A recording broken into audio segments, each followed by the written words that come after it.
$35,000 on his very first deal, found it driving for dollars, made a ton of mistakes, still made $35,000. How did my man Luis do it? Well, you know what you need to do is stand by. Let's get it. Text me and I'll text you back. Text me and I'll text you back. Text me then I'll text you back. You text me then I'll text you back. Text me then I'll text you back. TikTok, you don't stop. I will help you make your paper stack. Where you at? Where you at? Where you at? Where you at now? 205-964-5243. You know. 205-964-5243. You know. Hello guys, this is Ty, aka the Flip Man, and today is one of those special days because I have my man Luis out of California, Merced, California. Did I say it right? Sir, you got it. Okay, cool. And he's here to share his story on how his first deal went, which was a whopper.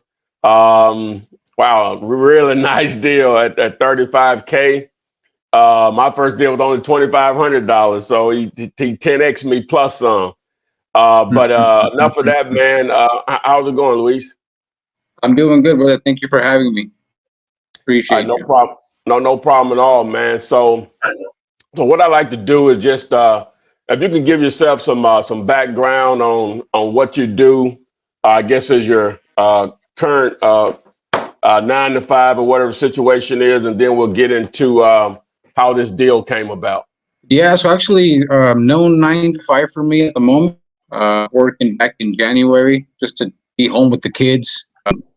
So my wife, she's holding it down with the 9 to 5 gig. She worked for the state in California, so she's my sugar mama right now, which is allowing me to focus, on the selling thing, taking care of the kids and running them around back and forth to school. So, but when I had my 9 to 5, I was actually managing an auto parts store for a large national chain, and I was spending like a week in that place, and it just really didn't leave me any time to try to get off into the wholesale thing, between that and the kids. So, but I got tons of time right now, and focusing on wholesaling. So, okay, so how long have you been interested in real estate investing?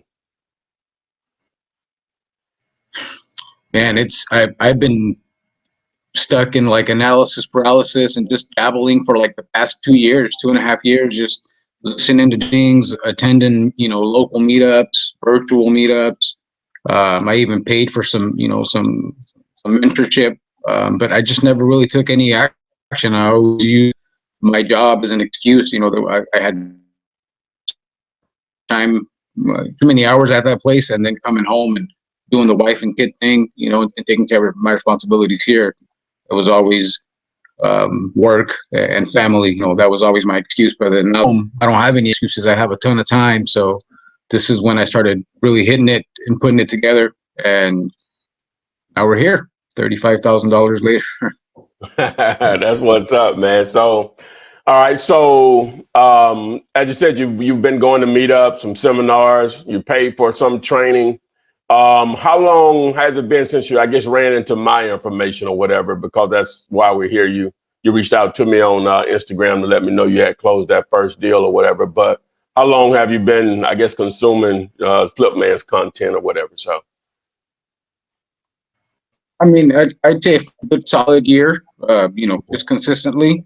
And I reached out to you because you're one of the few that isn't too spammy, and it's always, I feel it's genuine. Everything you put out there is free, and I appreciate that. And that's why I really to thank you for your information, and appreciate you out here, man. Thank you. all right, no problem at all, man. So let's get into this particular deal here, and even though the title says how you found it, so let's get into this particular deal, going about how you found it, talking to the owner, and so on. Your first deal. Yeah, so just like the title says, driving for dollars. For me, after I really sat down and thought about it, how to, it was, for me, it was really getting intimate with my market, I'm at right now. And, what better way than to, take a stroll around town and start to really open up your an eye out on these properties. So this particular one, it's actually about half a mile from my house. Your typical overgrown grass. It looked really unkept. The house wasn't like too bad as far as falling apart, but you can tell that that there was something going on there. So I took the address down along with a bunch of others. Came home, opened up PropStream, loaded everything in. I pulled the owner info, and I wrote the guy a letter, handwritten letter on a piece of notebook paper, dropped it in the mail. And maybe 3 days later, he called me and broke down his situation with the property and why he wanted to sell. So he actually reached out to me first, and we took it from there. So. Oh, wow. So you just sent them a letter basically saying, just give people an idea what your letter said to help them out, because that's one of the more common questions. Do you remember just a general idea what your letter said and how long or short it may have been? Yeah. It was maybe about a paragraph long. It was just, hey, my name is Luis. I'm local to you here. I went, saw the house over on such and such address. I'd be interested in, making you an offer if you're interested in selling. Short and sweet and to the point. I'd really say, hey, I'm an investor and I pay all cash and all this other stuff. I just told them, hey, we buy him as is. Because I had a feeling something was up. It was tenant occupied, or maybe he was in some kind of distress just because of the condition from the house. Just kind of short and sweet and to the point. Didn't, with the as is, close in 7 days, all cash, and all that. So you made it more personal, just what Louise would have said, not what somebody else told you to say or whatever. So you just made it more personal. And that real quick, when I sat down with them, when we actually to sign the contract, he told me, he said, man, I get bombarded with postcards and other types of letters. He says, the reason I called you is because, you're local. I had my address on the on the outside of the letter, on the envelope. He's like, it was handwritten. He says, none of the stuff I've received is handwritten, and nothing seems genuine. It's all just like it just gets sent out in mass amounts and just very general. So it made me feel pretty good that it paid off, man. Staying up late at night, scratching out these letters on my kitchen table. So.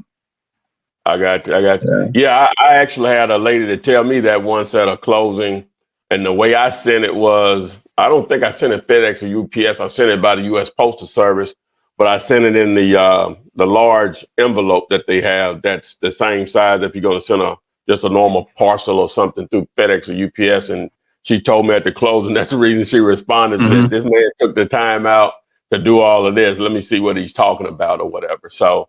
But you never know. But you always trying to get an edge, at the end of the day, because you're not the only one out here doing this. So, all right. So just to back up a little bit. So you sent out the letter. How did you send? You send it a regular size envelope, or how did you send it? Yeah, man. I literally went to. My wife bought me a box of envelopes from like Target or something. I bought a book of stamps, and we're just real basic. Letter in a letter size envelope, and I got you. Cool. All right. So, so you sent out the letter. He called you. How did that initial conversation go? I wasn't expecting it. I was actually at home working on some stuff. He called me.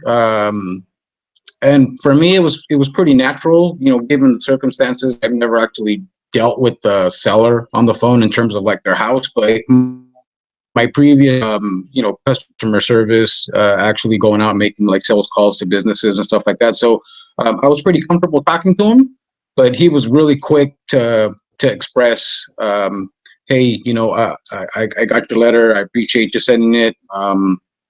House over on this street here. I'm looking to sell, and he was just like real quick to point out he wanted to sell, and the reasons behind it. So I asked if I could go by and take a look at the property, and he agreed. He said he would notify the tenant and give them like a Oh, 24-hour notice. So so there was a that's tenant kind there. of how it started. So there was a tenant there, even though you thought it was vacant. Yeah, I mean, it looked kind of vacant, but like they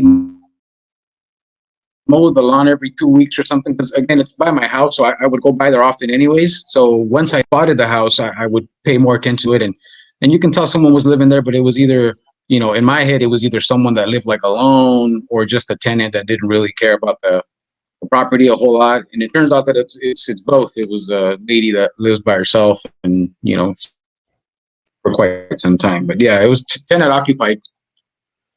Okay, what was the situation with the tenant? And Was she he paying? didn't want any. Yeah, so she's actually Section 8, so they were taking care of all that. But he inherited the property from his step, and he just didn't want anything to do with it. There was some kind of estranged relationship because the lady that lived there was a caretaker for the father. I don't know, something.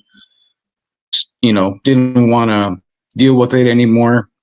So, and that reached out to me to we could do for him as far as taking it off of his hands as easy and painless for him. So he was a tired landlord because he inherited the property, even though it sounds like he was getting his money from Section 8. He still didn't want to deal with the headache of dealing with a tenant, and when something breaks or needs to be repaired or whatever, he was still responsible for it, even though the payment was, he just didn't want the duties of a landlord. So that's why he was motivated to sell. Does that sound about right?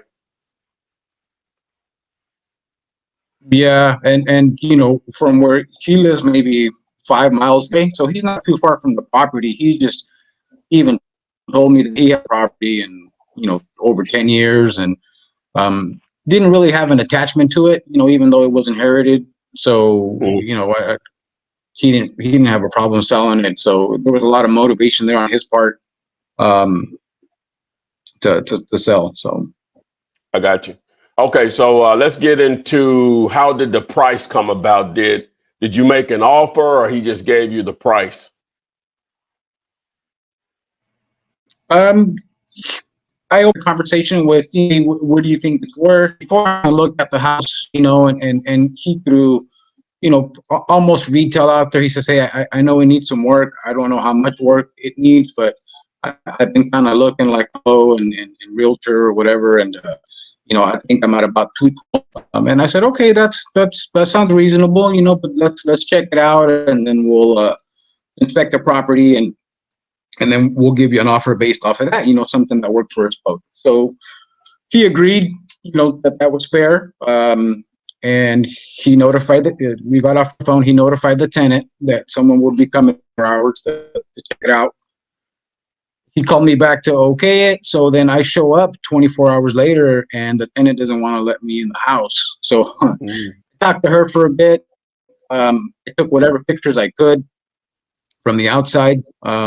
I didn't get to see the inside. I actually still haven't seen the inside, till to this day. So um, it was pretty interesting. You know, as far as like how think about it, how it all kind of came together. But um, anywho, I took that information. I sat down, again at my kitchen table, and I kind of started to use that, that 70%.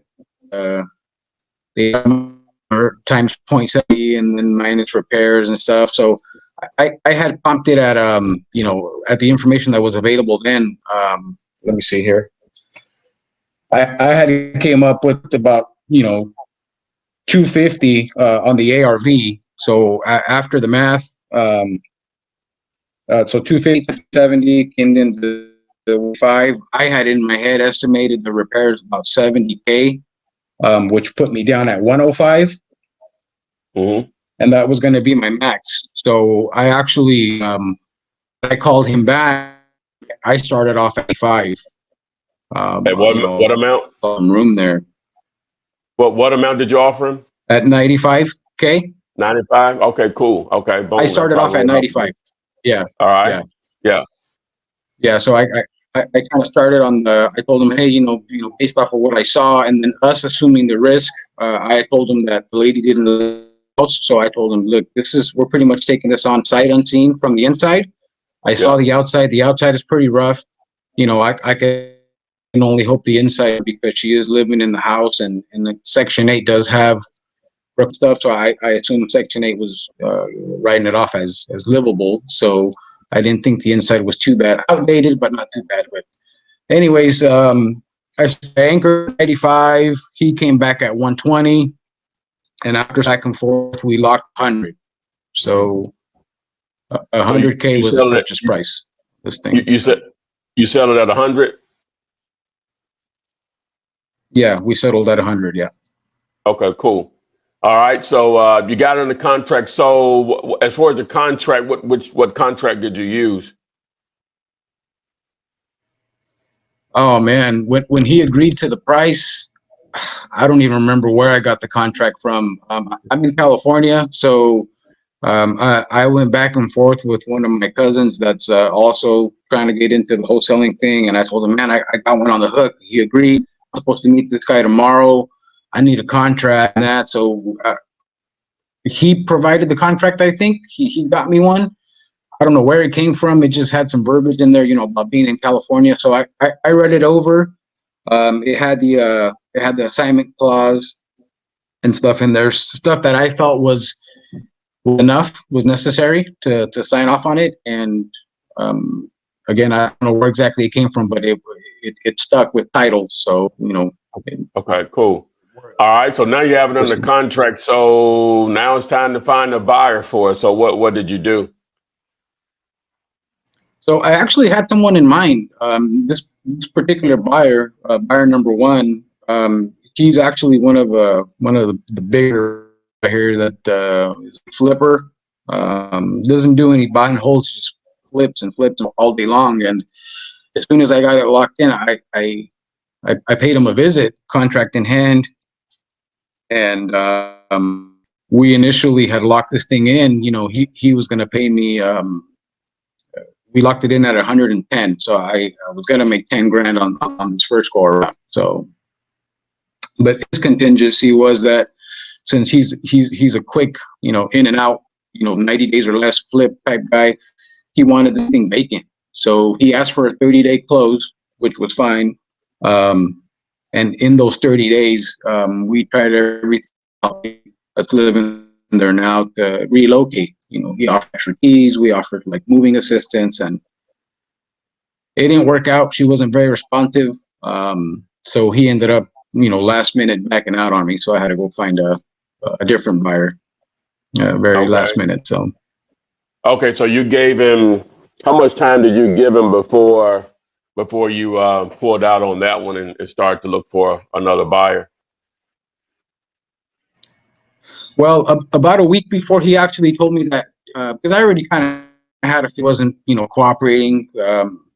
I was going by there every other day, every 3 days or so, trying to talk to her and offer my help, let her know what's going on, and that we're here to help her. Excuse me.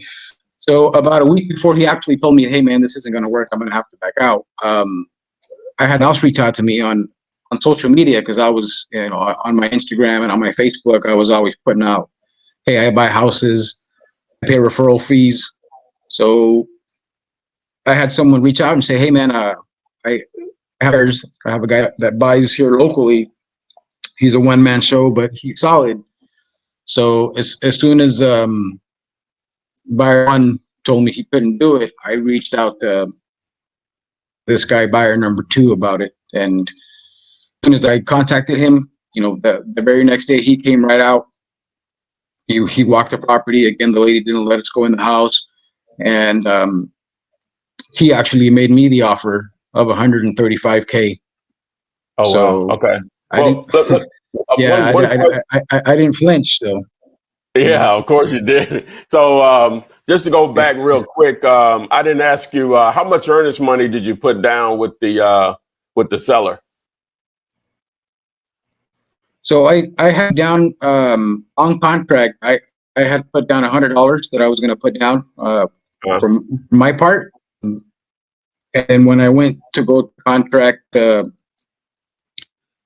buyer number one, everything just happened so fast. I mean, rookie mistake. I didn't put any EMD on my part. He actually, when we put the EMD down with his title company, since he's always doing this stuff. I didn't have a title company lined up. He's the one that said, "Hey, we're going to use my people's. We're going to turn everything into them and EMD and got everything started on his part." okay. So the seller was cool with the $100 you had with them as earnest money deposit, and then with your buyer, you said rookie mistake. You didn't even ask for any on that first buyer. On the second buyer, how did you do the contract with them, and did he put up earnest money deposit and escrow on the second buyer? So he So the first contract where the buyer, or I'm sorry, where the seller signed that contract, essentially I just took it back from buyer number one. I took back my paperwork. We canceled everything at his title, and then buyer number two had his title person, since he does it more of on a smaller scale, but he's also a flipper. He has his title people too, so we went with him. I drew up another assignment contract with a different EMD on it, a little higher, just to kind of lock it in. He signed off on it. We took everything down to his title company, and I gave it a few days, and I checked in with his escrow office. Everything was already in place, and they had asked for a 30-day close on that as well. So 30 days in already, from when I promised the sellers that I was going to close on it, and then this other asked for another 30 days, to work with the tenant too. So, I mean, it was, now that I think about it, I did so many mistakes, just so much time invested into this thing. I could have done things different, done better. It was just so on the fly, stuff that YouTube doesn't teach you, or, whatever. But Yeah. See that. interesting. It was very interesting. Yeah. Yeah, so that's one of the things that I try to stress to individuals. You were making mistakes along the way, and you still made 35K. See, a lot of people never take action because they want things to be perfect, or they think things have to be perfect in order for them to make money. You had a buyer to back out. You had a tenant that's what was not going to allow anyone to come in and look at the house. All right. And then I'm assuming you had to go back to the seller and ask for more time. What was your initial time frame as far as a closing with the seller? Was it just 30 days, or did you do 60 off the top, or what was the time frame on that? Well, and here's the thing: when I sat with them to actually sign off on the contract, we met at a local Denny's, and I sat with them for like 3 hours, and out of the 3 hours, I think we spent about 5 minutes reviewing the contract. So it was just, building a relationship, building rapport. And when I walked in that with the contract, aside from having a good feeling about getting this contract, I had that feeling like, man, these people are trusting me with this process. I need to come through. So I kept in contact with them through the first 30 days with buyer number one, letting them know, hey, we're working with the tenant. She's, this was on, we're working on it. We're working on it. I'm sorry for the delay. So when I approached them to tell them that, buyer number one had backed out, I was upfront and I said, hey, my funding partner decided to pull away. It doesn't fit his, his business. Besides, she's not allowing any access to the property for us to view it on the inside. I hope you understand that that's, a risk that my investor is not willing to take right now. I have is interested in it, and we're gonna talk to them. So they were totally cool with it, man. And even to this day, I reached out to them yesterday and I thanked them and I apologize for the delay. But the sellers were super cool. They were with me through this whole process, even though it took way longer than I had promised. But yeah, initially it was supposed to be a 30-day close. But yeah. Okay, boom. All right. So did just real quick on with the buyer, with your buyers, I know you had one in place and then another. Did you use actual assignment contracts, or did you use another purchase and sales agreement for contract A with the seller for 100K, which was a purchase and sales agreement, contract B with the buyer for 135K on the second buyer? Did you, in an assignment contract, use two purchase and sales agreements? It was an assignment contract. Okay. So even though you marketed at, he's told you 135, whenever the paperwork was sent over to him, you sent in a assignment contract for 35,000. Yes. Okay. All right. Okay, cool. All right. So now you got the paperwork in place. I guess it was submit. Just take us through that process of when you submitted it over to the title company, and we'll get to the closing day, which was the main day, and go from there. Yeah. So, I mean, after we got everything over to them, buyer number 2 did tell me that he had a couple of flips that he was currently working on, and that they should close by the 30 days, which was supposed to be March 21st, which is absolute last day to perform this thing. So I said, cool, man. You came highly recommended by a personal friend of mine. So, I'll hold you to it, and then I'll follow up with you. So I kept checking in with the seller, kept checking in with the buyer, just, hey, how we doing? Oh, everything's good. Just, moving along. But the last week when we were supposed March, or the second to the last week of March, buyer number 2 tells me, hey man, I haven't closed on my deals. I haven't got funded yet. Can I get a couple more days? Can I get a couple more days? So we ended up closing on this thing I got my check April 6th, so it closed April 5th. I think they actually recorded it and closed everything up. It was a little sloppy on the back end too, because go ahead. Yeah, so initially you're supposed to close on March 21st, but you actually didn't close until April 5th, and you got your money on April 6th. But the seller, I guess that's another, what is that, 9? Well, I'm sorry, that's 10. That's another 2 weeks basically after the time frame that the seller was expecting. So again, you had already built seems like a good amount of rapport with them, so they were, I guess, okay with the additional 2 weeks.